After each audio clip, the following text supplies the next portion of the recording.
The heartbreaking death of Prince Octavius.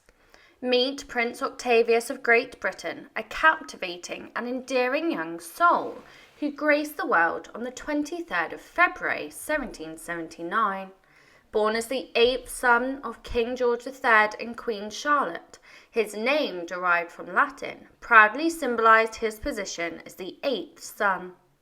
The kingdom rejoiced, and even the House of Lords sent heartfelt congratulations to the royal family upon his birth. Blessed with innocence and a sweet disposition, Octavius enchanted everybody around him. His godparents, including distinguished members of royal circles, showered him with love during his christening at St. James's Palace.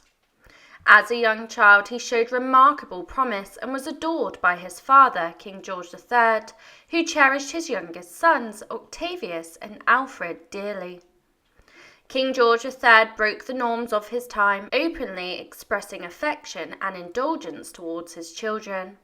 He revelled in moments of joy, carrying Octavius in his arms and doting on his other siblings during family gatherings. Observers were moved by the king's warmth and the unique way he and Queen Charlotte raised their children. One touching encounter was recounted at the Queen's Lodge in Windsor, where Octavius playfully interacted with a friend of the king, Mrs. Delaney, capturing hearts with his innocence and affection. Tragically, fate had other plans for young Octavius, and at the tender age of 4 he fell victim to illness shortly after being vaccinated against smallpox. His untimely death left his parents devastated, and King George III in particular was haunted by hallucinations of his beloved youngest sons. Prince Octavius' short but captivating life remains an enduring part of Great Britain's history, a testament to the love and affection that flourished within the royal family during those memorable days. In the enchanting tapestry of the royal family, young Octavius found his closest bond with Princess Sophia, his sister and kindred spirit, who affectionately referred to him as her son.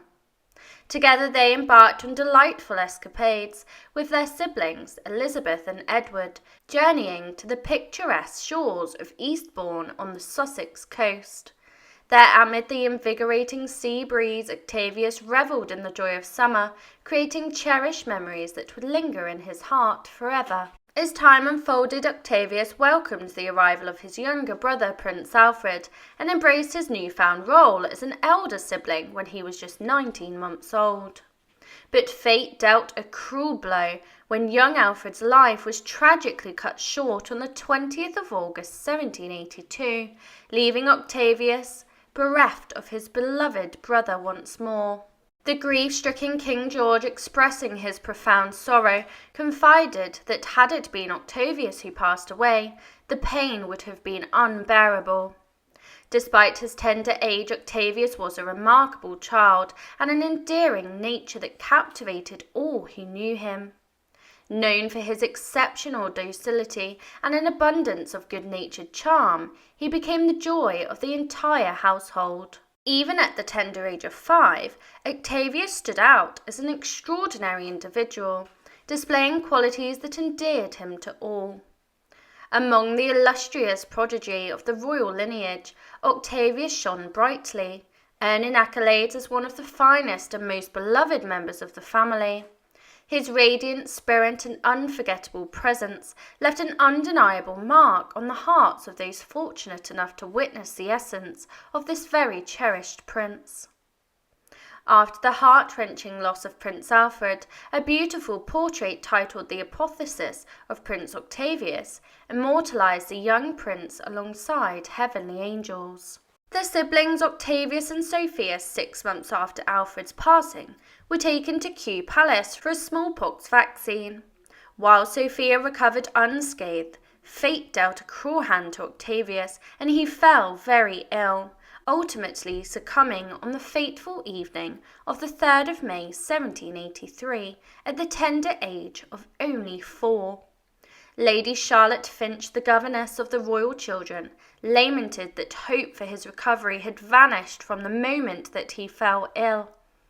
Tragically, Octavius became the last member of the British royal family to contract smallpox, and despite assertions from the royal household that his death was not linked to the vaccine, speculations still lingered, while historical accounts varied on the cause.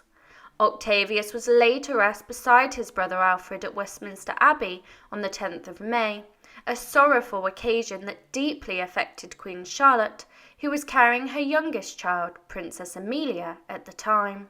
The grief that followed Octavius' passing was profound. King George III, who adored his children dearly, was devastated, and the court and caretakers were equally distraught. The king's anguish was evident when he proclaimed, "There will be no heaven for me if Octavius is not there."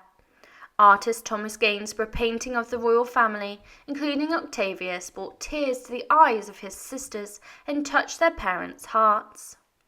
Octavius's untimely departure haunted King George, who imagined conversations with his beloved departed sons, even during his bouts of madness in later years.